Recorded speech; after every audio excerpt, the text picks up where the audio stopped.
Hello and welcome to a DFS preview for the 2023 Honda Classic. My name is Eric and here at SweetSpotDFS, it's all about trying to hit the optimal lineup every single week. And in these preview videos, I try to do that by targeting the stats that I think you should build your lineups around, which of course means taking a look at the bucket system, which if you're unfamiliar with, I do have a video link in the description below that'll explain all about it. Now, the video is 18 minutes long, but you really only need to watch the first 5 minutes.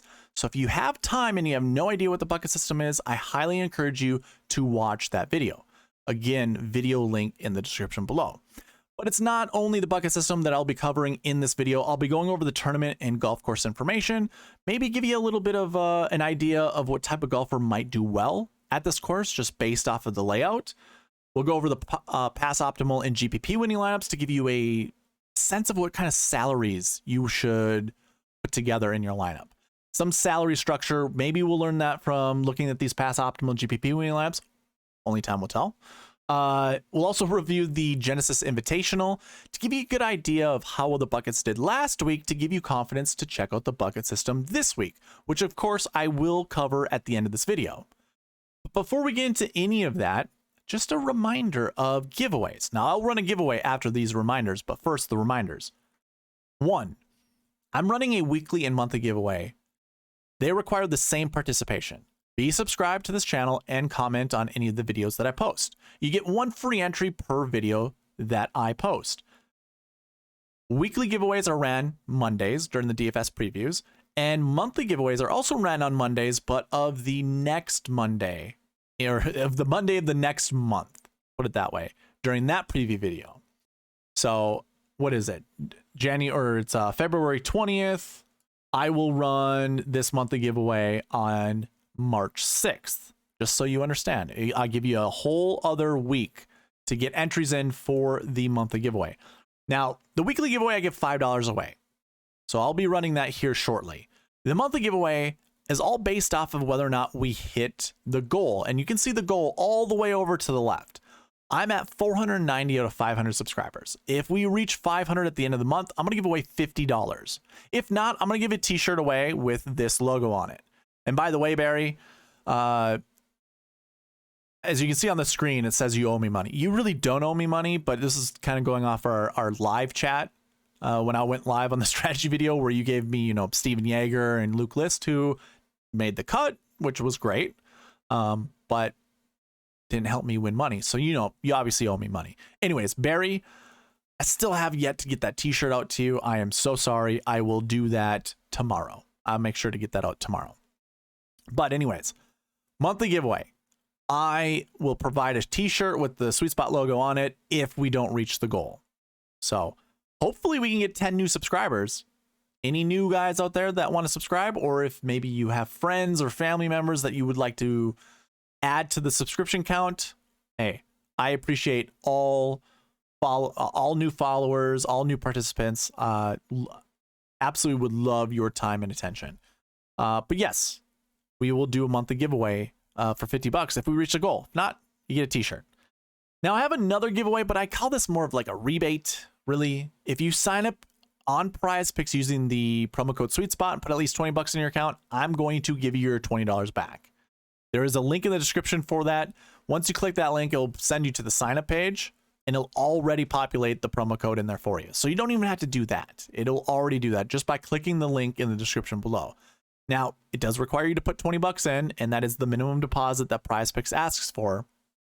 So once you do that, the very next day when I get the report of the new signups, I will send you your $20 back. Lovely thing about PrizePicks is they're going to match your deposit up to $100. So that 20 turns into 40. And it just requires your initial sign-up information as well as your initial deposit. It's lovely. But of course, feel free to put $100 in there. Because again, PrizePicks will match your deposit and you'll have $200 in your account. And still you're getting $20 back from me. So up to you. Again, there is a link in the description below. Highly encourage you guys to go sign up using the promo code SweetSpot. And then some things that are just available for you.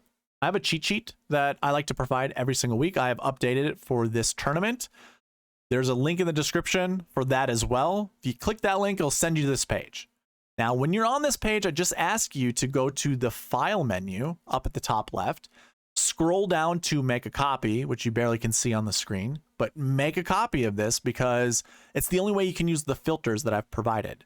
I have this as read only because I don't want any bad actors to come in here and vandalize it. I just want to provide it. You guys can make a copy of it. That way you can use the filter, you know, for the dream sheet that says DraftKings. And of course I have the bucket system on here. So, which I actually have to update. So I forgot to do that. I will update this by the time you watch this though. You can go down to the bucket system filter here because I will be using that in this video. I'll be using this filter and you can follow along with me by looking at the cheat sheet in the description below. So again, click the link, go to file, make a copy, make it yours, and then you can use the filters that go with it when I cover those things in this video. So that's available. I'll also have an optimizer for you tomorrow. I'll bring it up on the screen because I have it set to the information of last week's tournament just to show you how I look for the optimal lineup as well as the sweet spot optimal. What you see on the screen is what I like to use during the strategy video to build lineups. This is available to you as well. Again, all you got to do is participate on the channel. Be subscribed, comment down below, email me, right? The contact information was on the screen. You might have to rewind a little bit. But SweetSpotDFS@gmail.com. Let me know that you're interested in using the optimizer and I'll send it your way. As long as I know you're subscribed to the channel and you've commented down below. But this will be available to you as well. These are, again, all it requires is your participation. So those are all of the reminders. Let's go ahead and get into the giveaway. So this last week during the Genesis Invitational, I had a total of 27 total entries. You can see some of the usernames over here to go along with the video they participated in. 27 is not terrible. I think we can do better from a week-to-week standpoint, so hopefully that does get better. But once I hit this little Y letter, once I drop down, hit Y, we're going to find ourselves a winner. So, drum roll, please. Alex McCullough, or McCullough? I think it's McCullough. Anyways, Alex, you've won. Now, in order to redeem $5, because you just won $5, you're going to have to contact me. You can DM me on Twitter. You can email me at SweetSpotDFS@gmail.com. Let me know how I can get you that $5. Whether that's through Google Pay, PayPal, Venmo, I do all of those three things. If we need to find another way to do that, we certainly can. Or we can put that $5 towards a t-shirt. Now, the t-shirts cost $15, so if you do win this giveaway 2 more times, I'll send you a t-shirt. Up to you. Several people do things, or I've had people do this several different ways. So you let me know. Again, email me at SweetSpotDFS@gmail.com or contact me on Twitter. Those are usually the 2 best places. I do have an Instagram. You can contact me there. I do see messages there, so feel free to do whatever you like. Contact me either way. And if I see you during the strategy video, I will remind you there as well. Okay, so congratulations, Alex. Let's go ahead and get into this Honda Classic preview. Of course, then it would probably make sense to actually have it available, ready and available for you. Let's go to the golf course, because that's what we're going to talk about first. So we are talking about the tournament and golf course information. So we're going to start with the golf course. Now, this was last year. I went through and I looked at every single hole, try to determine what type of ball flight benefits at this particular hole. If there are forced layups or forced carries, usually that applies to, most of the people in the field. There are going to be anomalies like, John Rahm, Rory McIlroy, your long ball hitters that can do things other people can't. Those are exceptions to the rule. But for the most part, the rule kind of applies on the screen that I have it. So now these are just benefits. The shot shapes are beneficial. These are what most golfers like what they would be comfortable looking at. Obviously, hole 18 is a notable par 5.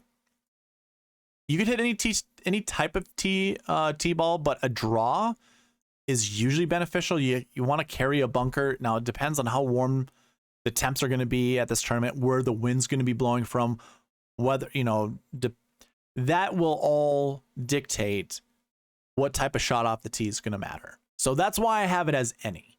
But there is water on the right side of this green, and a fade into the green gets to skirt the water and then also attack any pin position on the right side. A draw cannot do that regardless. So that's why I have a fade here as a benefit. As you can see, fades outweigh draws pretty heavily. You can see there are draws here at the top, then we don't see draws at all for the rest of the entire golf course. Then we start getting into fades on the approach shots. So I think this tournament really, or this golf course, favors golfers who hit a left to right ball flight. Now, that does not mean avoid golfers who hit draws, because draws do help. I always, like during the Honda Classic, it was when Sung Jae won. Tommy Fleetwood was coming into the last hole, trying to go for the green in 2. He tried hitting a fade. Now, these golfers are really good. They can hit any type of shot shape they want, but guess what? When it comes to pressure situations, what you do that you don't naturally do doesn't come that easy. So I get it for all those critics out there, because I hear it all the time. Like, these guys are really good. They can do anything with a golf ball. Yeah, so can I. I can make a golf ball slice. I can make a golf ball hook. I can do all of those things.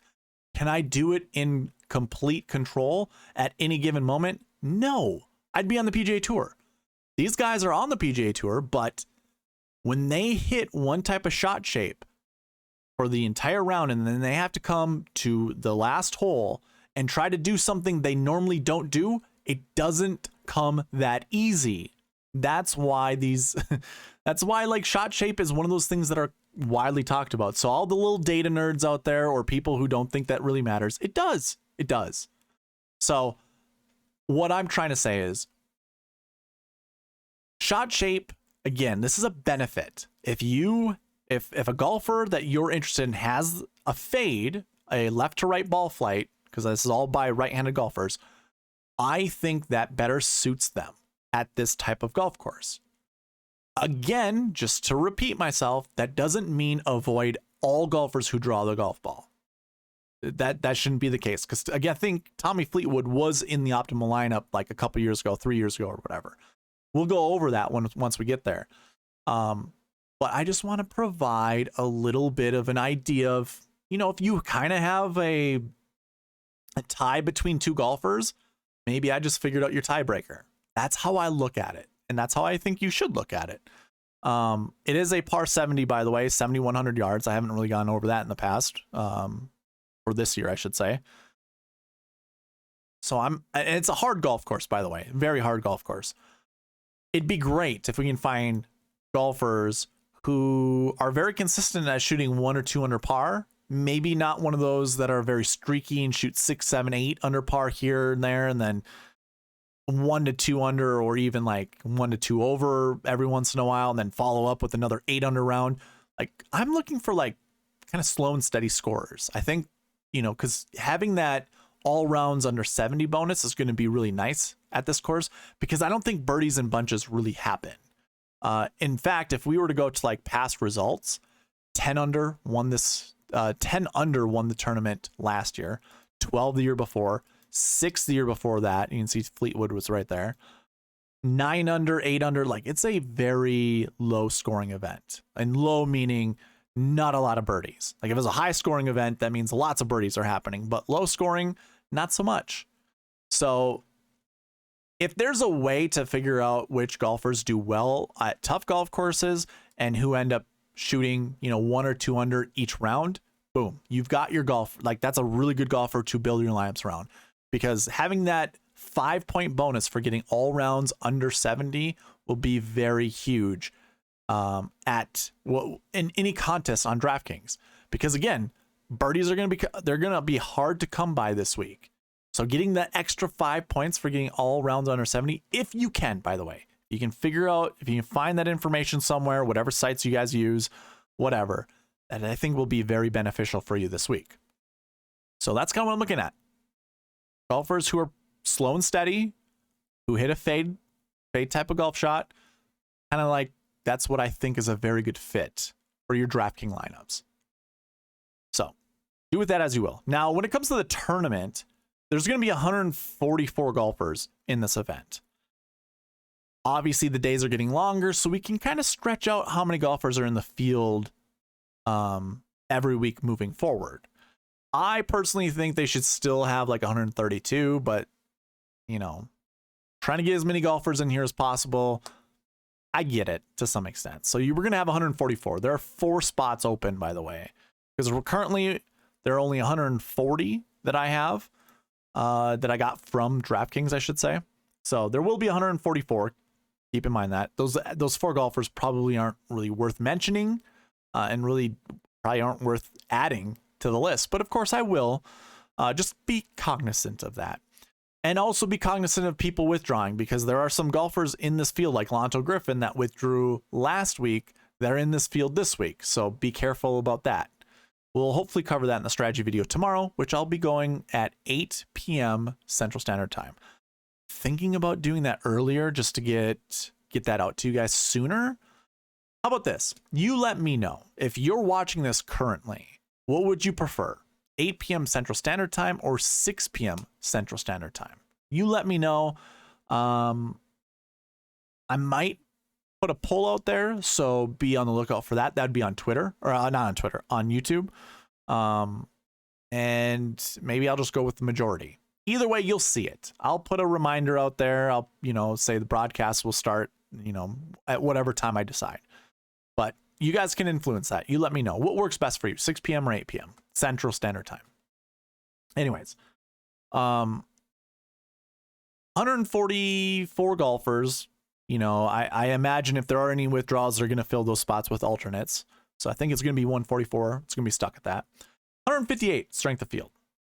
Last week we had like 730. Like it was north of 720. I know that for sure. So considerably less strong, considerably weaker. And with that, I think a lot of volatility comes with this. If you just look, there are 2 10K golfers, which usually we see 4 to 5 in any given DraftKings contest, which is going to make lineup building super interesting. And once we get to the bucket portion of this, the bucket system with salaries, you're going to see why, because 10Ks happen to be very successful at this tournament. So I don't know what to do with that. That's really all that I have, though, with the tournament information. Strength of field, how many golfers are in the field. It's very weak. So let's move on. We don't need to stick there. Let's go into pass optimal and GPP winning lineups. This goes back to 2018. Now, I don't have a GPP winning lineup, but your optimal lineup in 2018 consisted of 2 10K and above golfers, 7, a 7, a 6, and a 6. So 10, 10, 7, 7, 6, 6. Very interesting. In 2019, I also don't have a GPP winning lineup. I don't know what I was doing. Probably not keeping track at this moment in time. Your optimal lineup also, if you saw that in 2018, $49,700 were spent. So we left $300 on the table. In 2019, $49,500 were spent. So we left $500 on the table. And that one started with 2 10K golfers. 7, 7, 6. Sorry, I selected the wrong one. 7, 7, 6, 6. That is very weird. In 2020, we do have a GPP winning lineup this time. Your optimal still left only $300 on the table. So it spent $49,700. And that consisted of 10K guy in Tommy Fleetwood. Remember, we were just talking about that. A 9K guy in Sung J M, $8,900 Daniel Berger, $7,100 Brendan Steele, $6,700 Mark Hubbard, and $6,100 Mackenzie Hughes. So this is a little bit more traditional when it comes to an optimal lineup build. Remember, I usually advocate for the 10-9-8-7-7-6 approach. This one is a 10-9-8-7-6-6 approach, which is also a very common build in optimal lineups as well as GPP winning lineups. So it's good to see a little bit more normalcy than a 10-10-7-7-6-6 lineup approach. That's a bit weird, a little wonky. But just to give you ideas. So I included a GPP winning lineup 1. These scored the same amount of points, by the way. So GPP winning lineup 1 is the blue highlighted excuse me, the blue highlighted golfers here. And then lineup 2 is just the font is red. So you can see the different kind of combinations. 10K, 9K, 7, 7, 7, 6. So that was lineup 1. Lineup 2 had 9K, 8K, 8K, 7, 7, 8. So 3 8s. Yeah, 3 8s, 1 9, and 2 7s. So that's kind of an oddball. Like 2020 was very weird. Your optimal was more traditional than, well, even GPP winning lineup 1 was pretty traditional. That was your 10, 10, 9, 8, 7. Let me get back to that. What was that again? So we went 10, 9, 7, 7, 7, 6. Yeah. A little bit more traditional, a little different though. Either way. Super interesting, and they all start with 10Ks except for lineup 2, which we'll see if that continues on in 2021. Your optimal lineup left a ton of money on the table. $3,400. We don't ever advocate for that. Don't try to do it. It's not smart. We had a $7,100 Matt Jones, $9,800 Russell Henley, $8,700 Brennan Steele, who we all thought was overpriced because he hadn't been doing anything, but he had really good course history here. So obviously, horses for courses, Brennan Steele. So we had a 987, 667. So let's try that again. Let's say that again. 9877 66. That was your optimal lineup build. So it's really close to your traditional like 10 9 8 7 7 6, but obviously we're missing the 10K there. Now I have a GPP winning lineup and a more realistic lineup. So let's do the GPP first. Your GPP are, again, golfers in blue. $9,800 Russell Henley, $7,400 Matt Jones, $7,700 Adam Hadwin, $10K Adam Scott, $7,600 Aaron Wise, and $7,400 Phil Mickelson, believe it or not. And then a more realistic optimal for me, using a $1,100 Sungjae, sorry. $9,800 Russell, $8,700 Brendan Steele, $7,400 Matt Jones, and then 2 6Ks. So 1098, 766. Last year, your optimal lineup left $700 on the table, and that consisted of a 10K golfer in Daniel Berger, 9K in Shane Lowry, 8K in Gary Woodland, 7K in Chris Kirk, 7K in Sepp Straka, and a 6K in Kurt Kitayama. So that was more traditional. That's your 10, 9, 8, 7, 7, 6. Your GPP winning lineup started with $9,400 Shane Lowry, $9,300 Alex Noren, $9,100 Keith Mitchell, 777. So 3 9s and 3 7s. Very unique, many ways to get it done. So up to you. Once we get into the bucket system and we go over salaries, you're going to be very surprised. Again, we only have 2 10K golfers, and I go over projections, right, in the bucket system. You'll be surprised. You'll honestly be surprised at the projections that I have for 10K golfers this week. So I'm going to be curious. I'd love to see how well a 10K golfer does. I anticipate, although we only have 2, I still think we're going to have 1 inside the top 10. And that just makes it easy. You get to make basically selections between 2 golfers. And maybe you put them together. Who knows? We'll see. We'll once we get there, we'll get there. Anyways, that is the end of your pass optimal lineup and GPP winning lineups. Let's move on to a review of the Genesis Invitational. So actually, I like to cut these in segments, so I wanna say it again. Let's get into a review of the Genesis Invitational. We're gonna start here with the buckets and just spend a little short time here. One thing I want you to always, when I go over the buckets, is just take a look at this year's total success, which is me looking at the optimal lineup, all the golfers, I should say, in the top 10 for each of those buckets, comparing them against, so top 10, comparing them against the projections that I had.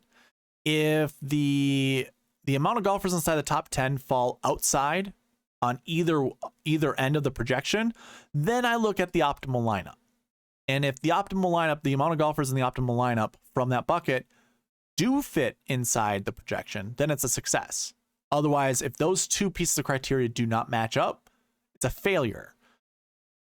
When you just take an overall glance at this, one bucket failed, which means 35 out of 36 buckets were correct. My projections of how many golfers from those buckets would be inside the top 10 were spot on. So, of course, what I like to do with this is I build lineups every single week, being very strict with the buckets. Like I said, 35 out of 36 buckets were successful. So we didn't hit the optimal lineup. If all 36 are successful, that means we found the optimal lineup using the buckets, all the projections, I should say, to a T. So, looking at 2023, the optimal lineup left $400 on the table. So it used up $49,600. Started with, you guessed it, Jon Rahm, your tournament winner. Max Homa, your defending... No, he didn't defend last year. I am so sorry. I already forgot. Who defended last year? Or who was your defending champion? I thought it was Max Homa. What? Oh, it was Joaquin Niemann. How quickly we forget. I do remember Joaquin Niemann winning. I did really well this during that tournament because I had Joaquin in my lineups, and I also had him in my one and done, so that was wonderful. Okay, so Joaquin Niemann was your defending champion. I totally forgot about that. My apologies. Anyways, your optimal lineup used $11,000 Jon Rahm, $9,700 Max Homa, $7,500 Keith Mitchell, $7,800 Sahith Theegala, $7,100 Matt Kuchar, and then $6,800 Harris English. Each one of these golfers we talked about in the strategy video, they all showed up at separate times, so we could not put them all together. Of course, following the buckets, we couldn't put all of those guys together. I shouldn't say it that way. I kind of spoiled it already for you, but your optimal lineup scored 605 points. Is that correct? Yes, 605. Okay. Now your GPP winning lineup scored 770. Jesus, 570. What's happening? 570 points. Use up all $50,000 of the salary. And it used Jon Rahm, Max Homa, went to a $9,300 Colin Morikawa, two 6K golfers in Adam Svensson and Harris English, and then another 6K golfer in Aaron Rice. So your complete stars and scrubs won the GPP this week. However, if we use the bucket system and we knew we wanted to anchor around Jon Rahm and Max Homa, could we have beaten the GPP winning lineup? So remember, GPP winning lineup scored 570 points. Your optimal scored 605. Well, following the sweet spot optimal, all the bucket conditionals, all that stuff, that lineup scored 594 points. So yeah, we would have taken down a GPP, would have used up, I don't think it's 50,000. I'll have to double check. Hold on. I think I just accidentally took, oh, it is 50,000. Okay, cool. Use up $50,000. Now I figured that all out by basically, if you were with me in the strategy video, I use this optimizer to build lineups. And usually what it looks at is this, well, I mean, it always will look at this metric. I replace this metric with DK points. And this is how I find the optimal lineup. Simple as that. You know, make the minimum salary pretty low, just to make sure we cover the optimal lineup. Well, to get the sweet spot optimal, what I like to do is bump this back up because I don't like to leave a lot of money on the table. I personally believe you should never leave more than $1,000 on the table. I have all of the buckets right here kind of set to go. Like I just copied over the minimums over here and I copied over the maximums over here. I'm gonna have to make one slight tweak as well. So this is what I did. So I put all of the bucket conditionals in here, and I'm just kind of going over this just to show you that this is what I did. Of course, when it comes to the marquee tee times, which I'll be discussing here shortly, we go 1 to 4. And then I didn't want any more than 3 a.m. golfers and no more than 4 p.m. golfers. So when I run optimize for this, we're going to get to that lineup that we just saw. 594 points, $50,000, and there you go. There's all the golfers that I just said were in the sweet spot optimal. That was a 10-9, 3 sevens, and a 6 start. Or that was your build for salaries, which, hey, I thought were pretty good. So yeah, sweet spot process would have taken down the GPP. Now, kind of to go on off of the marquee tee time, since I just mentioned it, let's cover that.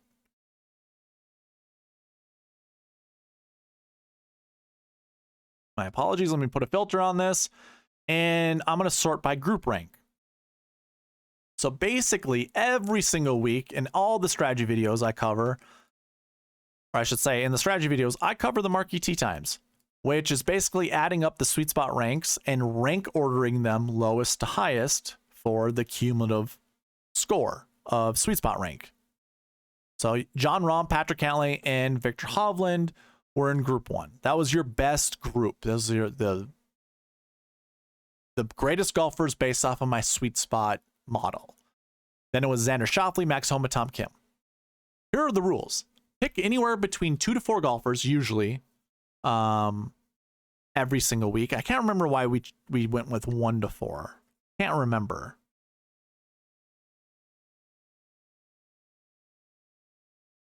I'd have to rewatch the strategy video to figure out why it was 1 to 4, but I remember it being 1 to 4. Usually it's 2 to 4. Select 2 to 4 golfers from the marquee tee times. And the second rule to that is, okay, so first of all, the first rule of the golfers I've selected, there are 9 groups of 3 golfers, which means it's a 27-man player pool.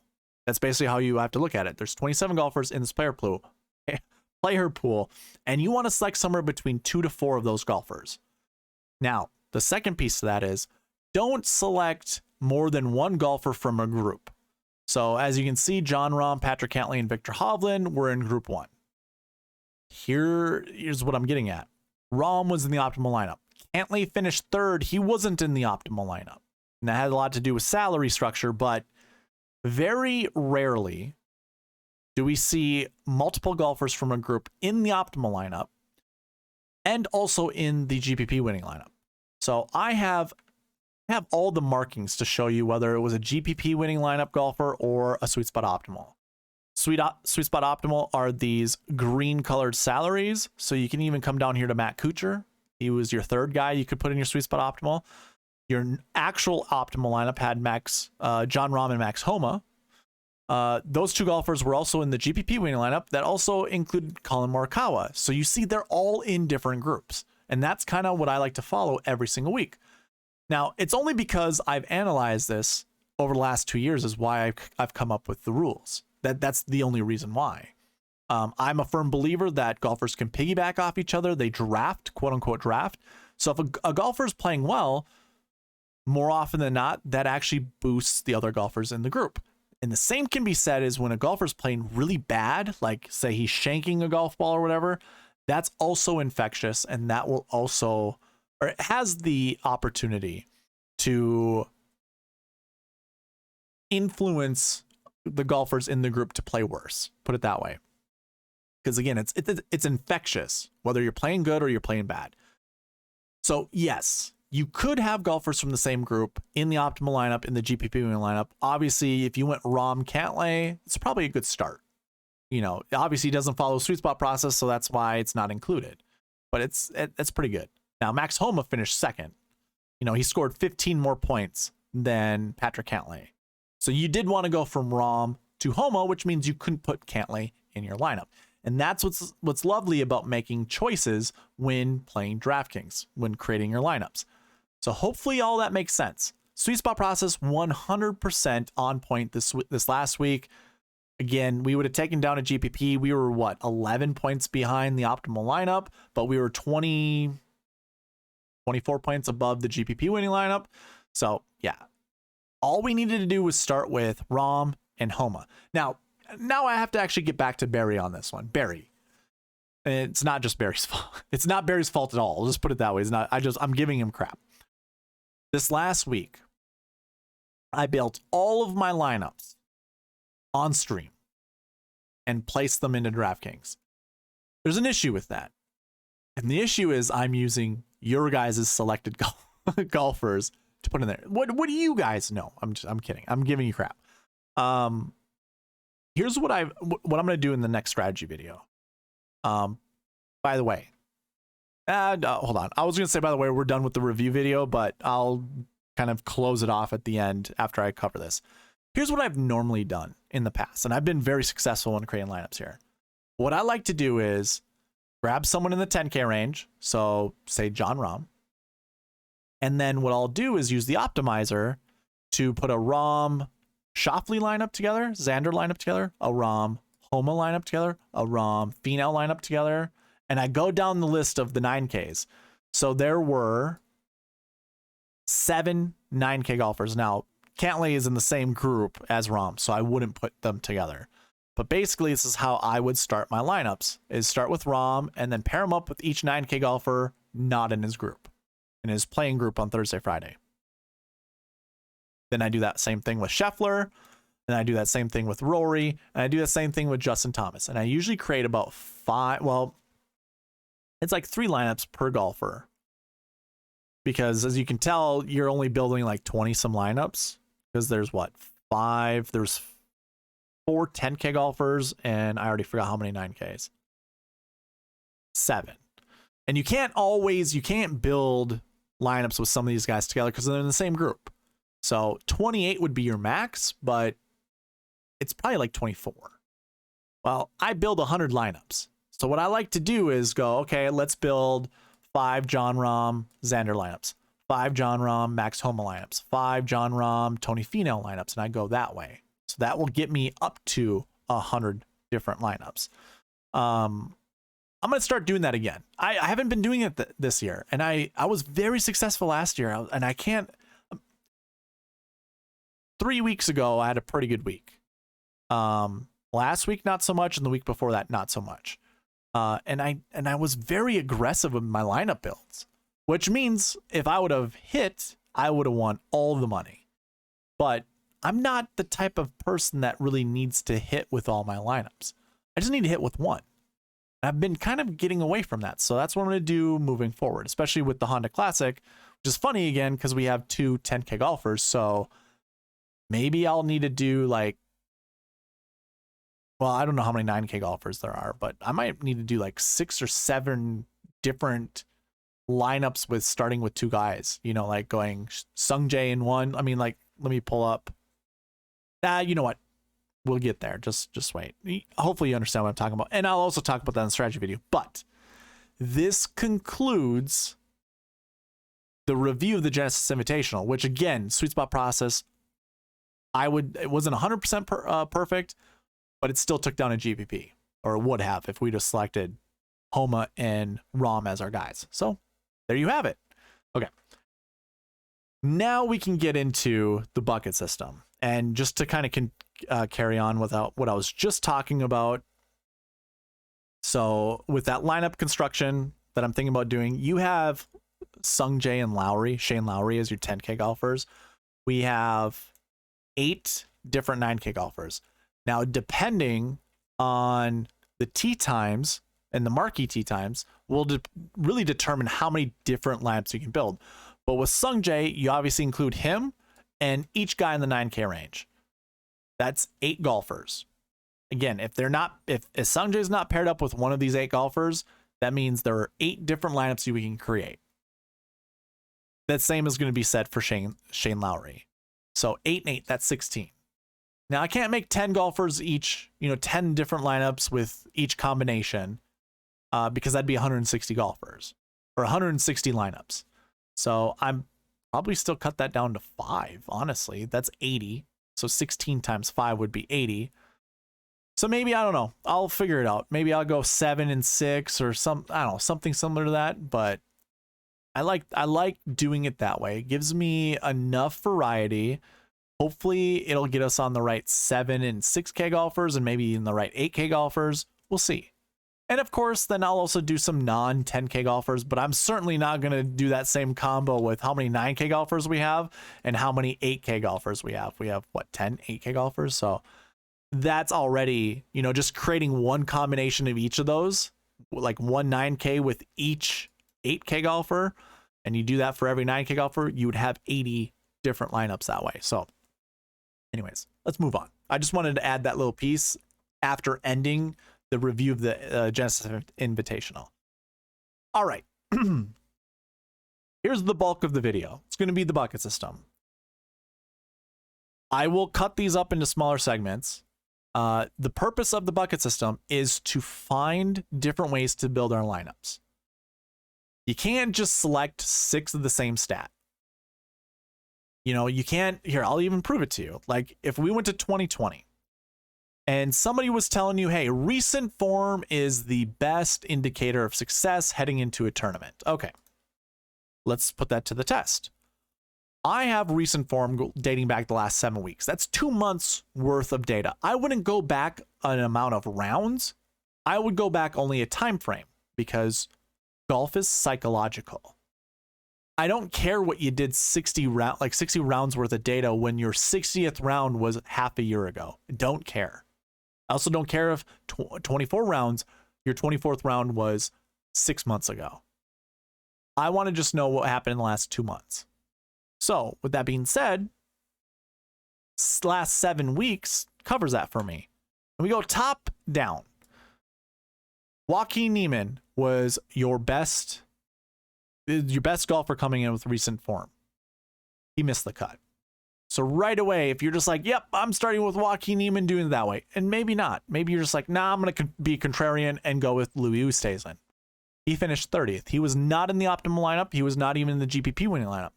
But you could also be like, well, then, I mean, look at Billy. He got a top 20. Still wasn't in the optimal and still wasn't in the GPP winning lineup. So that's what we're chasing.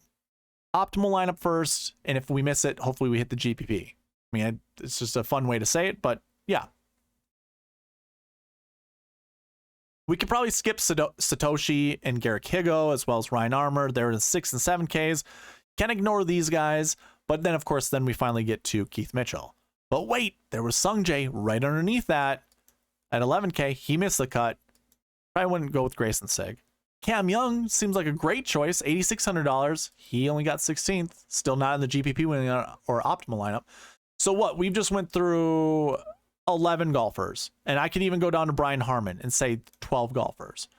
One of those guys was in the GPP winning lineup, but none of them were in the optimal lineup.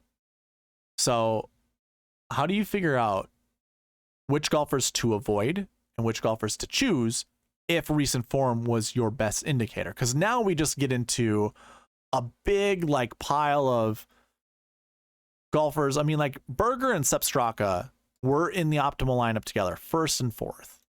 So that would be great to build your lineups around. But they're here in the middle of the pack of, you know, best finishes, like average finishes between 20th and 40th place over the last 7 weeks. How do you figure that out? And or how about this? Let's take a look at approach the last 7 weeks. I also have those stats here. One optimal lineup golfer in the last, or in the top 19, top 20. I mean, you had a GPP winning lineup guy here with Alex Noren, but look at how many 85s indicate a miscut. So, okay, not last 7 weeks. No, approach, that can't be right. How about season long? Okay, Daniel Berger was a top guy. Optimal lineup. Perfect. Louis was up there, was not in the optimal. Mito, Russell Knox. Okay, we got Shane Lowry. So maybe you got Shane and Daniel Berger correct. Well, did you get the next 11 guys correct? Or were you able to get that 12th guy correct? Like, this is my issue when certain things are said. Like, this is a ball striker's paradise. This is a second shot type of golf course. Okay, so when we look at an approach, are your top 6 golfers, like top 6 notable names in your optimal lineup? We could say yes with Daniel Berger, but then no to Louis Oosthuizen, no to Mito, Russell probably wasn't a notable guy, if we're being honest, but yes to Shane Lowry. Okay, cool. So we have 2 out of 5 golfers that were in the optimal lineup. Wonderful. Well, let's keep going. Vegas has decent course history, but we wouldn't include him. Joaquin Niemann, he would have been one. No, he missed. Aaron Wise would have been one. No, he missed the cut. Oh, but Brooks Koepka. Yeah, no. Well, he finished 16th. So now we're 2 for 8, if I'm doing my math correct. Oh, then we finally hit with Gary Woodland. Okay, cool. So now we're 3 for 9. And then we wouldn't include Chris Kirk because he's $7,500. But of your top notable guys, less than 50% of them were in the optimal lineup, or even in the GPP winning lineup, or even inside the top 10 or top 20. So it's very foolish to be chasing some of these stats. Now, hey, if you get Berger correct and you get Shane Lowry correct, wonderful. That's awesome. But I guarantee you people were on Louis Oosthuizen last year. He was number 1 in my model. People were on Joaquin Niemann. He just came off a win at the Genesis Invitational, which we obviously figured out during the review. Or even Aaron Wise. You know, like, I guess what I could do is filter out by condition. And let's just say greater than or equal to, how about $8,000? So you can see there's 3 guys in the optimal lineup. And there's also 3 guys in the GPP winning lineup. Otherwise, everyone else was either not in the GPP, not in the optimal, or they missed the cut. So there are 22 total guys, and it was 3 golfers one way or the other. GPP winning lineup or optimal lineup. Those aren't good percentages. And these are your, well, these bottom guys aren't good with approach. These are all negative approach guys, which is kind of funny because, like, you know, when it comes to approach, Noren and Mitchell were in your GPP winning lineup, and they did not have, they had negative approach, season long, or actually just yearly approach stats. And then I'm sure they had better, Noren was 0.5 and Keith Mitchell was 0.4 when it came to recent form approach. So yeah, it works out that way. It works out well that way. But like, the whole purpose of the bucket system is to provide variance, because if we open this up, open the salaries back up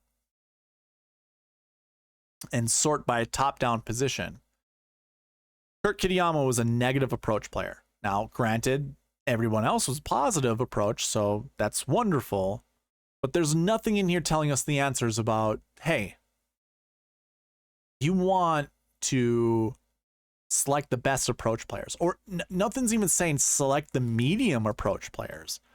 Like, we come down here and we've got a big chunk of them right here. Now, this would be 41st. Woodland would be the 41st best approach player over the last 7 weeks. Chris Kirk would be 43, and I'm just doing that based off of the row numbers over here to the side. And if I scroll down even further, oh, we have Kurt Kitayama down here, who was, what, 86th? Because there were 2 spots up here for headers. 86th in approach. And wait, Shane Lowry had no recent form approach heading into that tournament. So you were kind of blind to some extent. But even if I were to go season-long approach, maybe we'll find better answers. So yeah, we do have better answers. Berger, Lowry, Woodland, Kirk, great approach. Kurt Kitayama, which despite being bad recently, he was okay season long. But those are the delineations. Like, use Kurt Kitayama, for instance. He's obviously a big piece that you need to put in your lineup to hit the optimal and also to hit the GPP winning lineup. Remember, he was really bad. Recent form approach, minus 0.3. But season long, he was okay, 0.177. He was like 35th in the 35th best approach player in the field. Well, when it comes to these other golfers that had, you know, I haven't really done a full analysis on this. So what, 0.17 or 0.185, 0.181 recently versus what? 0.26? Yeah. And 0.25. So they're playing worse recently on approach than they usually do. Now, that's not usually what I hear from the top streamers saying, hey, you want to select this guy because they've been playing, their approach game has been better than usual. Like, there's always give and take. Always select a golfer who has been playing underwhelmingly compared to their baseline. And, well, the vice versa would be like, maybe select golfers who have better approach recently than they do long term. Because obviously you saw that with Kurt Kitayama. Or no, it would be the other way around. Trying to figure out, like I said, I didn't really look into this. The whole purpose that I'm saying with the bucket system is to find variance, is to add variance into your lineup builds. So Sepp Straka was playing just a little bit better than he usually does. Not an indicator that I would figure out to be successful at this event. Oh, Kurt Kitayama was hitting the ball worse. Actually, most of these guys were hitting the ball worse heading into this tournament than they usually do season long. Berger, 0.827 recently. Yeah, okay. Anyways, let's move on. So, your bucket system for this week. Again, the whole purpose is to put variance into your model, essentially. You know, quantifying the psychology is kind of what I'm trying to do with the bucket system. That is the whole premise, the whole purpose that I'm looking for. So if you're following along with me, again, there's a cheat sheet down below. Click that link and go up to File and make a copy. That way you can use the filters that are available. Because we're going to go bucket by bucket. We're going to start with the last year bucket. Now, we have bucket totals for this year. How many golfers are in that bucket versus what we normally see. And of course, we've got success rates, frequency rates, and that all gets plugged into the projections, just so you're aware. Now, when I talk about the minimum projection, we always round down. So this 1.36 for last year 1 rounds down to 1. 2.27 rounds up to 3. And I also like to look at this max projection over in the miscellaneous information because I'm including the sweet spot ranks into here as well. I round up from here as well. Now, remember, I want a 2-point buffer. I always want a 2-point buffer between max projection and minimum projection. It's just the best way to do it. It's what I found out to be the best way. So when we look at last year 2, we would want 0 as our minimum, but a max of 2. Of course, personally, if I'm just hand selecting, I'm just probably selecting 1 golfer at most. But the bucket system or the optimizer will, you want to allow it to, you know, have a 2-point buffer. So we're aware of that. Let's move on. Let's go through this. For the Honda Classic, the last year buckets. Last year 1 is top 20 finish the year before. So here in 2023, we are looking at 2022 top 20 performances for how many golfers are in the field that top 20 last year. We have 11. We normally see 17 or close to 18. Not a high success rate, pretty high frequency rate. So our projection is 1 to 3. And if you're following along with me again on the cheat sheet, you can also use that DraftKings filter. I'm going to filter by salaries, top to bottom. And I'm also going to just select, I'm going to clear everyone out of last year, the last year bucket, and only select last year 1. In the last year 1 bucket, we have our defending champion, Sepp Straka, and then our second place guy in Shane Lowry. The projection is 1 to 3. So if you wanted to start with the 10K golfer from here, obviously it's, you know, if you wanted a 10K golfer in your lineup, Shane Lowry is the only one in this bucket. Obviously, it's a good bucket. Not a high success rate, but the frequency rate of having at least one guy inside the top 10 is about, it's 77%, which doesn't make this a slam dunk. So starting with Lowry, just from this first bucket we're looking at, is a bit risky. I actually don't mind most of these guys in here. Like Lee Hodges is a guy that I don't mind playing. Svensson wouldn't be a guy I wouldn't, or he's a guy I wouldn't mind playing either. Same goes with Billy Horschel or even Chris Kirk. So it's up to you. 1 to 3 is what you want to select from this bucket. Moving on to the next one. Course History 2, last year bucket 2, 0 to 2. So let's take a look here. We've got Denny McCarthy, Taylor Pendrith, Christian Bezuidenhout, and then a couple, Callum Tarrant and Dylan Wu, Bill Haas, and Andrew Kozin, which I'm not even sure who Andrew Kozin is. Out of these golfers, I probably like Pendrith the most. I mean, he is 6th in my model. I don't mind Denny. Don't get me wrong. I think Denny could do well at this track. But it's probably Pendrith. I could go to Bezuidenhout. Personally, I'm only selecting one guy in my lineups at most when I'm going through and using the optimizer. I could see like a Pendrith and McCarthy, 8-9K guy being in the top 10. I could also see Bezuidenhout somehow getting up there with one of these two guys as well. So if I'm building 10 lineups, 8 of them is just going to have one. Let's put it this way. 6 of them will have at least 1. 2 of them will have 0, and 2 of them will have 2. That's kind of how I look at it. That's probably what I would do. Let's move on. Last year 3s, 0 to 2 here as well.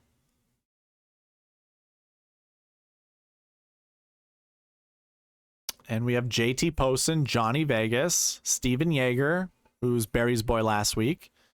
0 to 2, that's cool. I can live with 0 to 2. I'm not gonna reach for any of these guys.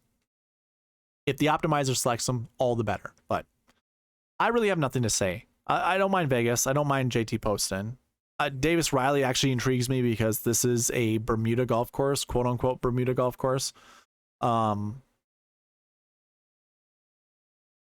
he's played most of his golf on Bermuda. So I don't mind like Davis Riley. This is a pretty good price tag for him. So yeah, I could see this bucket having 2 golfers from it being in the top 10. The next one, 0 to 2 is the projection here as well, although it's not as successful. So last year 4s. Garrick Higgo, Patrick Rogers, who I'm not sure. I think I saw out for him on DraftKings. I'm not sure if he actually withdrew or not, but just be cognizant of that. I will update this once I find out. Aaron Rye seems like an interesting choice, but I'm not going out of my way to select any of these guys. Personally, again, this kind of reminds me of the last year bucket 2. Probably just selecting 1 at most. Maybe I put 2 golfers from this bucket in 2 of my lineups out of 100, really, out of 100. So do with that as you will. Next one is golfers who missed the cut at this event last year. 1 to 3 is a projection, and that adding the sweet spot rank 2.00, is that below or above? It is below, so that's a 2. Which really means in the optimizer, unless the add-on golfers actually boost this up, I would drop this down to 0 to 3. I'd let the optimizer select up to 3, but I'm no longer making it select 1. So that being said, who is in this bucket? I think Sung Jae's in this bucket, right? Yes, he is. Sung Jae is in this bucket, which isn't a bad bucket, by the way. Missing the cut isn't terrible. But so is Aaron Wise. And a bunch of high 6 and, various 7K golfers that I probably don't mind playing. A lot of these names aren't sexy. I mean, I'm not going to play Patrick Harrington, although he has played well here not too long ago. Just, he's too old. You're just old. I'm joking, but there's no upside in playing Patrick Harrington. I don't like any of these guys, if I'm being honest. Now that I think of it, now that I see their names, I don't like any of it. 0 to 3, and it's a very good likelihood that 0 golfers from this bucket are inside the top 10. But yeah, I like Sung Jae or Aaron Wise. Like, I'm probably going with one of those guys in my lineup, and I could put 2 of them together. Like, I don't mind anchoring around Sung Jae and Aaron Wise as long as they're not playing together. So we'll keep an eye on that. And then the last bucket, playing this or not playing this tournament the year before, I'm projecting somewhere between 2 to 4. Now, when you add in the sweet spot ranks, it actually drops it down to 3 for the maximum, which all it really does is drop my minimum down from 2 to 1.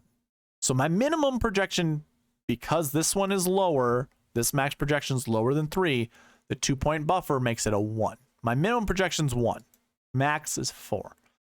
So really, I'm looking at 1 to 4. Last year 6s. And again, this includes people who've never played this event, but I don't feel super confident in playing golfers who've never played this event. I guess, I mean, we'll look at the course history 6 bucket just to kind of confirm that, because course history 6 means they hadn't played the event either. I guarantee you Matt Kuchar has played this event before. My data goes back to 2013. There's a chance he hasn't played this tournament since before 2013. It's a very high likelihood that's the case. And he probably has to play this tournament for, you know, X, Y, or Z reason. I don't mind going to someone like Matt Kuchar. I'm liking Harris English a little bit because he played really well last week. And he doesn't have terrible course history, and he has at least some course history. I like that. I guess I'm not going to talk about the rest of these guys, but I'm most likely looking for golfers who do have course history here that did not play last year.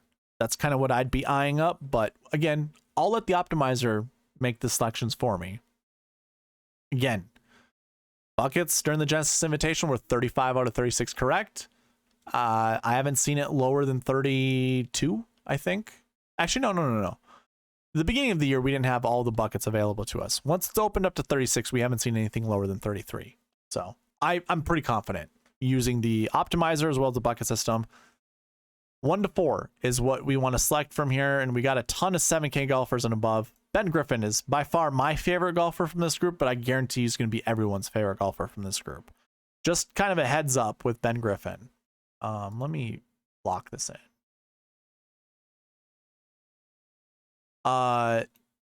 So his Bermuda stats. He's the best Bermuda golfer so far in the field. Now, he only has 7 events. He has the best overall average at 21.14. 28.57 is a pretty good top 10 percentage, but you can see Webb Simpson down here is a little bit better. Now, excuse me.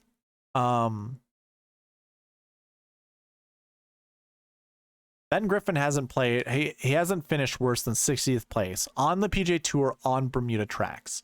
So that actually is something that interests me quite a bit. Webb, on the other hand, hasn't been playing that great as of late. Is this the time to get back to him? I don't know. He did not look good at the Sony Open. I'm very cautious in playing Webb Simpson. But yeah, Ben Griffin would be one of my favorites. He doesn't have course history, so we'll see what the course history buckets say. But that wraps up your last year buckets. I am going to go into this filter, select everyone. I encourage you to do the same thing. Just select all. And let's go to the next bucket. Or the next stat. We're going to look at the last week buckets now. And again, following the same things that we were talking about with the last year buckets. 0 to 2 last year ones. So when I come back in here, I'm going to clear everyone out of the last week buckets and go to last week ones. Lowry is in this bucket. We want 0 to 2, by the way. So not a, well, actually, let's go back. 100% frequency rate of having at least one guy from this bucket inside the top 10. Usually we see 13. This year we see 8. So it's not, we have 5 less golfers than we normally do. It's not a good sign. Like this could be the time where we won't see one golfer from the top 10 from this bucket. But we got some good names in here. Lowry, Kuchar, McCarthy, those are great names. Harris English is what I was just talking about. I don't even mind Lee Hodges, Danny Willett. Like Danny Willett, I think is a sneaky play. So yeah, 0 to 2. Yeah, I could see playing 2, but Again, I'll let the optimizer do its work. Going to last week, 2 buckets. 0 to 2 is the projection here. The actual max projection, including the sweet spot ranks, actually bumps it up. So it's still 0 to 2, but it looks a lot better than this projection here.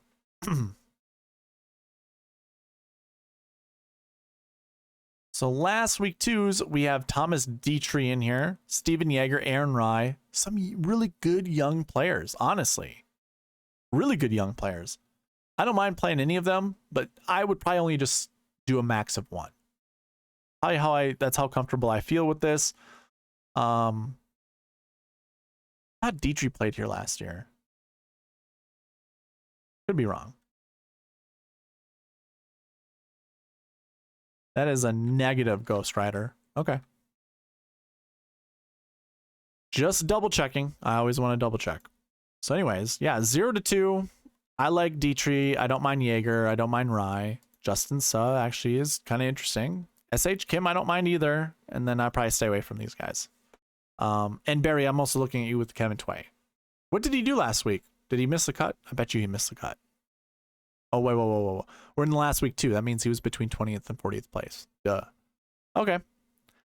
So all 3 6K golfers of yours hit last week of making the cut. So maybe we go back to Barry's advice with cut makers, because he had Tway in there. He had Steven Yeager. I don't know what Luke listed. He might be in the next bucket we talk about, which is the last week 3s, that 40 to 60 range. It says 1 to 2, but if this number isn't over 2, then that automatically bumps this number down to 0. And since the sweet spot, when we add the sweet spot ranks to it, doesn't actually bump it over 2, it's going to be a 0 to 2 bucket. But maybe play it with a little bit more confidence than the other ones that we were just talking about.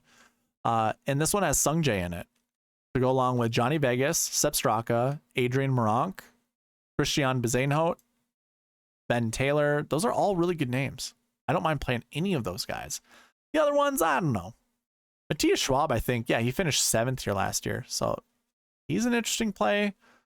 But, I mean, it's Sung Jae or bust, right? That's kind of what we got to think about this year.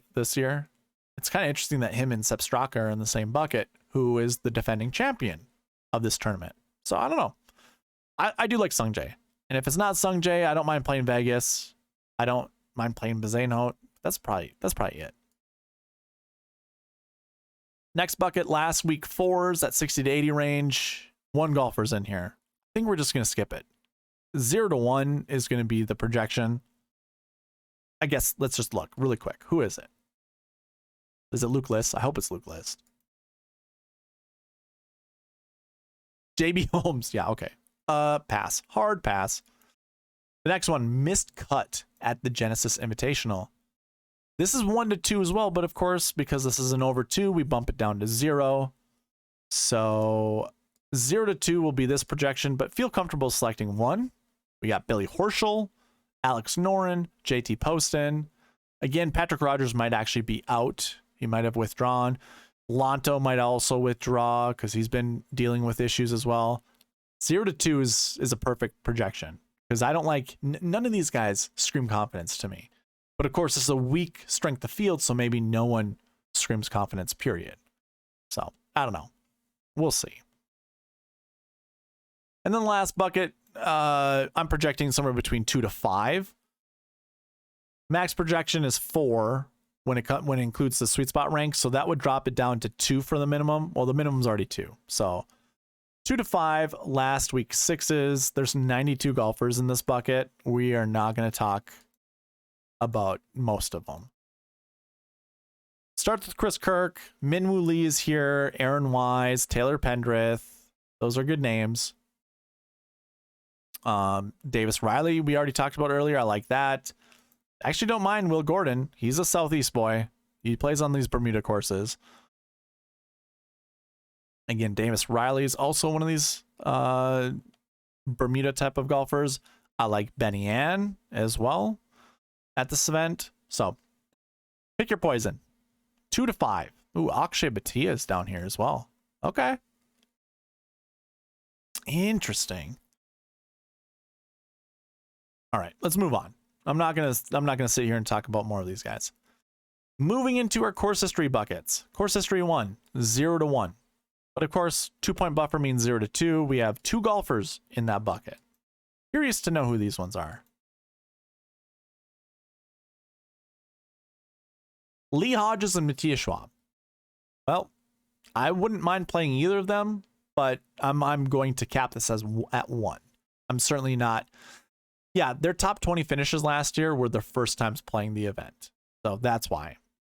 Play with caution, 0 to 1. Course history 2s, 1 to 3. And that stays the same when we include the sweet spot ranks.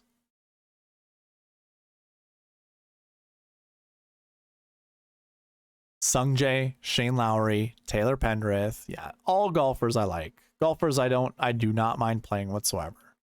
So 1 to 3, yeah, I could see myself playing 3 of these guys. Like, I could imagine playing like Sung Jae at 10-7, Pendrith at 89, and maybe even another 8K golfer like Vegas, Bizanehout. I could even drop down to Benny Ann, Will Gordon, guys I was just talking about. I don't mind that. So yeah, 1 to 3. I think that's fine. Course history 3s. This is a bigger bucket, 2 to 4. And that doesn't change when we include the sweet spot ranks. 100% frequency rate of getting at least 3 golfers inside the top 10 from this bucket. And 100% frequency rate of getting at least 1 in the optimal lineup. So 33 golfers to choose from. Play with confidence. Course history 3s.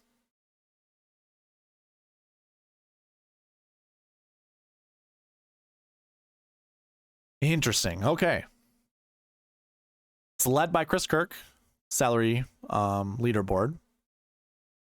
Followed by Billy Horschel, Alex Noren, Aaron Wise, Denny McCarthy. Those 9K golfers altogether, I like all very much, and I would play each one of them. JT Poston, I'd play. I really like Harris English. And then that probably just drops from there. I like Riley, like I've talked about. That's probably gonna be it. I was hoping to see at least one other young kid that I don't mind playing, but yeah, that would probably be it when it comes to this one. So again, 2 to 4 is what we want to select. So, man, I might just. Harris English seems like a really good play. Now that might be me kind of being a little stubborn, wanting to do the 10-9-8-7-7-6 approach, because we have a ton of 9K golfers that we could anchor our lineups around. And maybe I'll do that this week, actually. Maybe I will do the method that I was talking about earlier, but then incorporate 9Ks to go with each other. So, yeah, and I mean, selecting 2 of these guys should be pretty simple, pretty easy. Anyways, 2 to 4 from this bucket. Next one to look at, 0 to 2 course history 4s. That's actually pretty on point with the sweet spot ranks being added to it.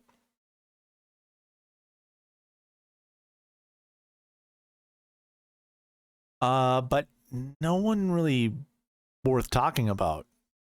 What was our projection? 0 to, okay, yeah, 0 to 2. Yeah. That makes sense. 0 to 2. Eric Van Rooyen seems interesting. Danny Willett, I actually do like this week, but then the rest of them, super volatile. Yeah, good luck. 0 to 2, though. I'm not saying you should play someone from there, but if you do, be very cautious. Course history 5s. So guys that just don't play this tournament very well. This is like an average of a missed cut. 0 to 2 is the projection, and it's not good even when you include the sweet spot ranks.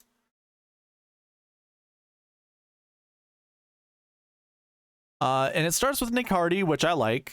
And then it has Brandon Wu in there, which I'm not sure if this is a decent course fit. Growing up in the Northeast and playing out in California. I don't mind someone like Doc Redman. Now, he's 99th in my model, which isn't super great, but he grew up on this grass type. So did Kevin Tway. So did Hank Lebiota. He seems like an interesting play. Yeah. Very interesting. I'm probably not playing Nick Hardy. Played college in Illinois State. The Fighting Illini, I should say. University of Illinois. I don't know. I'd have to look more into it, but I'm not beaming with confidence from this group. 0 to 2 is the projection, and that's perfect. Course history 6s, 1 to 2, but of course we drop this down to 0 to 2 because neither the max projection and my normal projections is over 2 or adding the sweet spot ranks in. So this was the conversation about golfers who didn't play last year being a good bucket to select from. Well, we wanted to see, did that also apply to guys who have 0 course history? And the answer is no. So we have a lot of names up here. Like, again, I think Matt Kuchar has played this event before, but it was before 2013. And again, my data only goes back to 2013. The rest of these guys, young boys, 0 to 2, man. That's about it. And I'm cool with that. This is a bucket that hurts me, so be it. That's fine. But yeah, I'm not picking more than 2 golfers from this bucket. That wraps up your course history buckets. So again, on the cheat sheet, go ahead, select everybody from that bucket. So we include everyone else. We're going to go right into the recent form buckets now. So change it on the bucket system to recent form. And we'll start at the top. 0 to 1 recent form ones. We have 1 golfer in that bucket. Who is it? Jonas Blix. Yeah. Skip. Pass by him. Recent form 2s. 1 to 3 is the max projection. It's so crazy with Jonas Blix. Straight up, he finished 20th, and that's why he has a top 20 recent form average. The next one.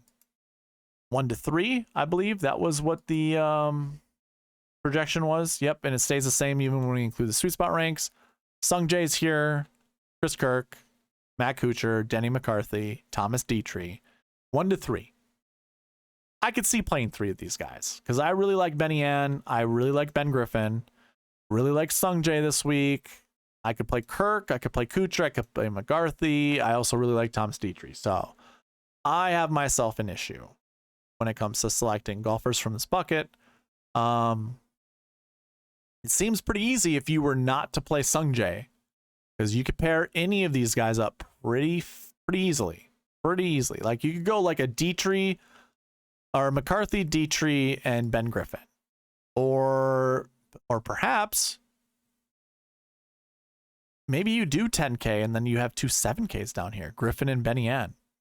I wouldn't mind that. I do like Benny Ann at this golf course. So I don't know. Keep that in mind. 1 to 3. Next bucket to look at would be the recent form 3s. And that's a 2 to 4.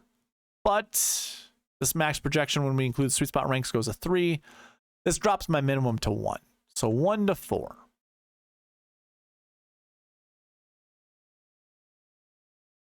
So Lowry's in this one, Horschel, Pendrith, a lot of the names we were just talking about. I don't really have a take one way or the other. I kind of already mentioned my anchor strategy this week. I'm going to just stick to that. So I'm not going to tell you one play that I like more than another. I've already kind of mentioned a lot of these names, so I'd just probably check the other bucket video or the other portion of this bucket video to see which ones that I like. But yeah, Pendrith seems decent. All of them seem pretty decent. I really like Taylor Pendrith this week. Recent form 4s, 60 to 80 range, 1 to 3. That stays consistent with adding the sweet spot ranks. So let's find 1 to 3. Aaron White, Harris English, right? So a lot of things for me are pointing towards Harris English. Harris English and Ben Griffin are probably some of the top names that keep popping up for me. And that's fine. I don't mind. I could fall on that hill. Like I think that could be just fine building lineups that way. But of all the golfers in this bucket, and there are a ton, the projection is still, what was it, 1 to 3 or 1 to 4? 1 to 3. 1 to 3. That's insane. 1 to 3. Okay. That actually helps, right? Because this bucket's pretty large. We have 54 golfers in that bucket. Where you normally see around 50. You still just want 1 as a minimum, but 3 as a maximum. So that should help you build lineups because it's going to take away from the amount of golfers you can select in other buckets. I think it's fine. Recent form 5s, having really kind of bad recent form. That's what this bucket kind of signifies. So does bad recent form, like the projection is 0 to 2. And that stays consistent with the sweet spot ranks. So starts with Alex Noren and then drops to the 6K range. So yeah, we could see 0 from this bucket pretty easily. I have no confidence in this bucket. So you could probably just skip it. And that would be 27 more golfers that you can remove from your player pool. So really you could be select 1 to 3 recent form 4s like we were just talking about. So what if you selected 1 in the following buckets, you know, obviously we're going to skip recent form 5. There's 63 golfers that you need to find 5 spots for. Makes life a little bit easier, a little bit more simple. Because even in this other one, recent form 6s, these are golfers who've not played on the PGA Tour this whole calendar season.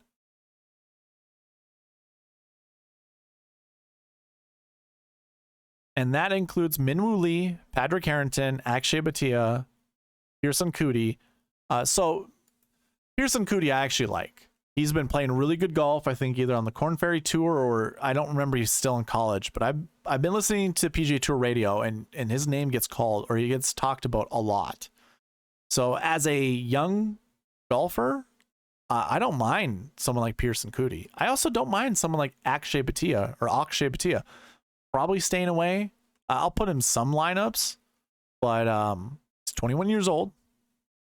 He doesn't have a lot of experience on tour, but he has some. So that obviously, I think that goes a long way. Just be wary. Let's see. He has 7 Bermuda events, and overall not super great. Last year, maybe he played 1 event, got 31st place. So yeah, play with caution. Again, not even a high projection out of this bucket. It's 0 to 2. So anyways, let's open this back up to everybody. Let's get into salaries now. So we already went over pass optimal and GPP winning lineups. Kind of went over some structures that maybe work, maybe don't work. I did talk about using pairing the 10K golfer with each 9K golfer. And maybe, you know, building 2 or 3 lineups at a time that way. So like going with, let's just look at this. So like Sung Jae, I'm going to pair him up with each one of the other 9K golfers at least once, but up to 3 times. So that would create me 27 lineups or 24 lineups because there's 8 9K golfers. So that'd be 24 lineups that way. And I'd do the same thing with Shane Lowry. I'd select one of him and then he'd be in a lineup with one of these guys 3 times.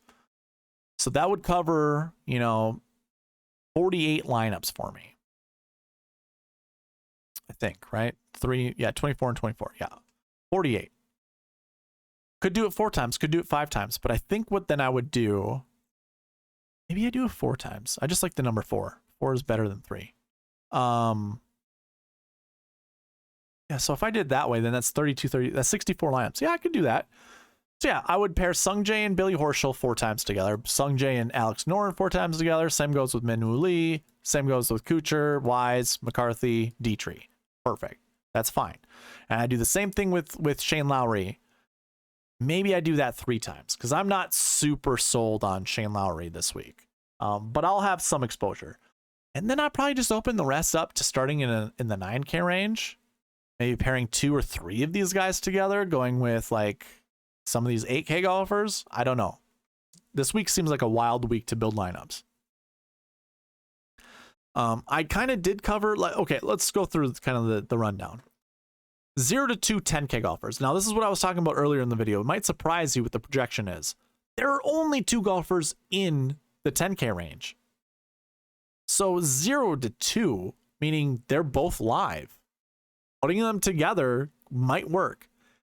The super high success rate, 40%. And when we went through pass optimal and GPP winning lineups, there was a 10K golfer in each one of them. only one GPP lineup, and that was like GPP 2 in 2020 or 2021. That started with 3 9s and then 3 6s. Otherwise, we basically start with a 10K golfer every single time. It's a 10K and a 9K. So keep that in mind. That's interesting. And also, by the way, in 2018 and 2017, I think it started with a 10-10 or a 10-10 7-7-6-6. That's what your lineup builds were. That success rate for 10K, almost 40%. 100% frequency rate of getting at least one of them inside the top 10. We've seen a max up to 3. Now, not all the time are they in the optimal lineup, so that's the other thing to keep in mind. 80% frequency rate there, but 80% still pretty good. 9Ks, we want somewhere between 1 to 3. 8Ks, 1 to 2, and that doesn't change. Remember, then if this doesn't go over 2, then it drops to the minimum drops to 0, so it'd be 0 to 2. 7Ks, 1 to 3, and the 6K range, I never really play more than 2 6K golfers. I just don't see the purpose of playing more than 2. I also don't see the purpose of playing more than 2 low 6K golfers. So anyone under $6,500, I wouldn't play 2 of them together. I just wouldn't. Very infrequently do 2 golfers in the low 6K be in the optimal lineup. And obviously it shows right here that it's only been a max of 1. High frequency rate of being the optimal lineup, by the way. So don't be afraid to play a low 6K golfer this week. Yeah, I mean, for salaries, it's just wild. There's only 2 10K golfers. That's going to make lineup building like so many different possibilities, but still, I wouldn't shy away from a 10K golfer. So, my opinion. Let's move on to the last bucket, which are strokes gained buckets. I'm not going to explain what these numbers represent. Go watch the bucket system video if you want a more clear idea as to what these buckets pertain to. But all that you need to know, if you're an outsider looking in and you don't want to learn that, is I have in column D the bucket number correlating with the strokes gain bucket they're in. So when I say something along the lines of, for strokes gain 1, you want somewhere between 1 to 3 golfers in your lineup, or at least I'm projecting 1 to 3 to be inside the top 10, you select somewhere between 1 to 3. Based off of however you feel. Now, to add more information to that, there's a 100% frequency rate of at least 1 golfer being inside the top 10 from this bucket. But guess what? We've never seen more than 1 at a time from this bucket being inside the top 10. Now, we have 9 golfers in the field this week, where normally we see about 8. So maybe numbers just provide a little bit more confidence in selecting, maybe a little bit more possibilities of being inside the optimal or the 10 or the top 10. So looking at strokes gained 1 golfers, by the way, here, I'll just do it this way. It's all color coded. So strokes gained 1, Sung J M, Shane Lowry, Chris Kirk, Aaron Wise, Thomas Dietrich. So you already know, I just talked about this with my strategy with salaries. I will go a 10 and a 9, and I would build them, 3 or 4 times together. So Sung Jae, he will be in these groups as long as they're not paired together, at least 3 times with each other. So Sung Jae will be in a Chris Kirk lineup 3 times. He'll also be in a Aaron Wise lineup 3 times and a Dietrich lineup 3 times. That covers the projection, 1 to 3. I'm selecting at least 2 just from that start. So I'll be going this route. The next bucket, strokes gained 2, we want somewhere between 0 to 2. So you can see right here, it says 1 to 2, but remember, if this isn't over 2, if none of the max projections are over 2, then we drop it down to 0. So strokes gained 2 starts with Min Woo Lee, and that's at $9,400. Then it goes to Taylor Pendrith, Sepp Straka. Again, we don't know if Patrick Rogers is actually playing this week. It says out on his DraftKings designation, so I don't know. We'll see. But then we have some interesting 7 and 6K golfers. Pendrith is really the only person I feel confident playing, and I'm sure a lot of people will be. So of this bucket, again, it's 0 to 2, but maybe we select 1. Pendrith might just be a lock for me. Like, I might just lock him in with each one of those 10-9 combos and just deal with whatever havoc comes at the end of it. Strokes gained 3, 1 to 3. This actually drops down to 2 when we include the max projection. So that actually, to me, means it's 0 to 3 is my projection of being inside the top 10. Now, every single year, there's been at least 2 golfers from this bucket inside the top 10. So keep that in mind. That doesn't apply to optimal lineups. And I would also feel the same confidence because, like, it starts with Johnny Vegas, Adrian Moronk, Cameron Davis, Lee Hodges. I don't trust this group. I do like Benny Ann. I don't mind playing him. I also don't mind playing Davis Riley. I like Lee Hodges, and I do like Johnny Vegas, but that's all I'm going to talk about with this group. Strokes gained 4. We want 1 to 3 from this bucket as well. Not a 100% frequency rate on either top 10s or optimal lineups. But let's take a look. Starts with Billy Horschel, Alex Noren, Matt Kuchar, Denny McCarthy. Now, these are negative off the tee golfers with positive putting. So 0 to 2. Or was it 0 to 2 or 0 to 3? I can't remember.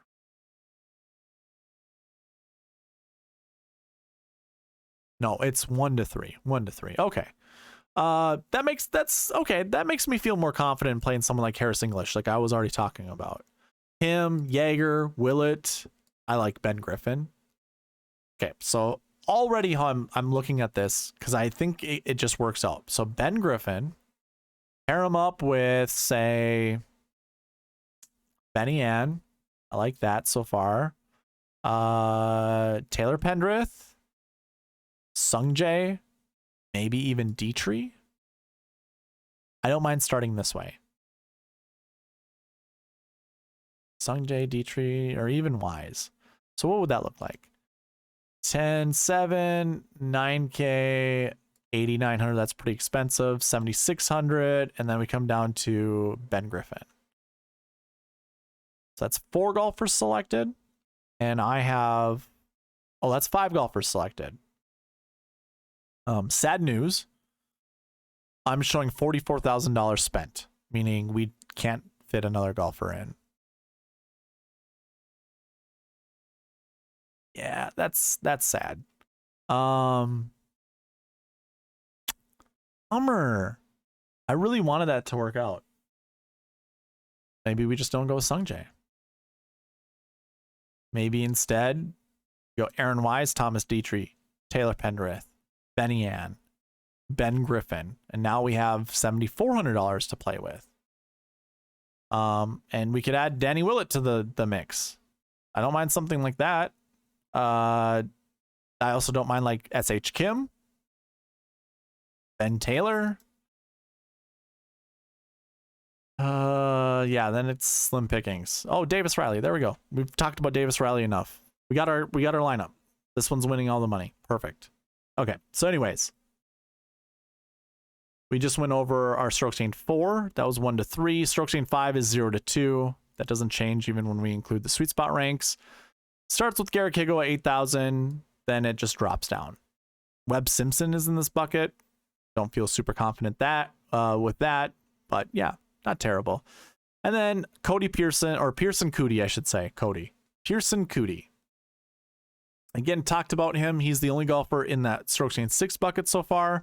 We do have 4 openings that need to be filled. We'll get that probably later tonight or maybe even tomorrow morning. Pearson Cootie is a good golfer. He's an up-and-comer.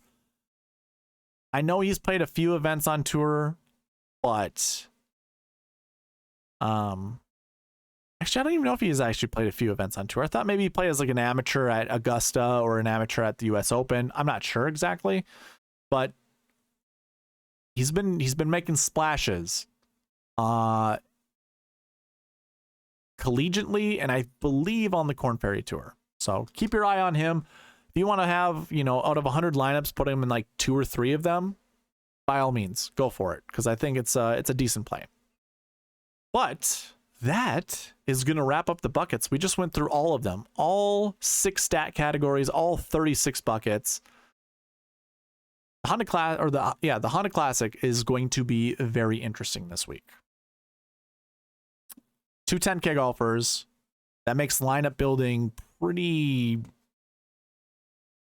I mean, you can't really lock in a 10K golfer, although Sung Jae seems like a pretty good lock. And if you have confidence in Shane Lowry, by all means, I think that's a decent play as well.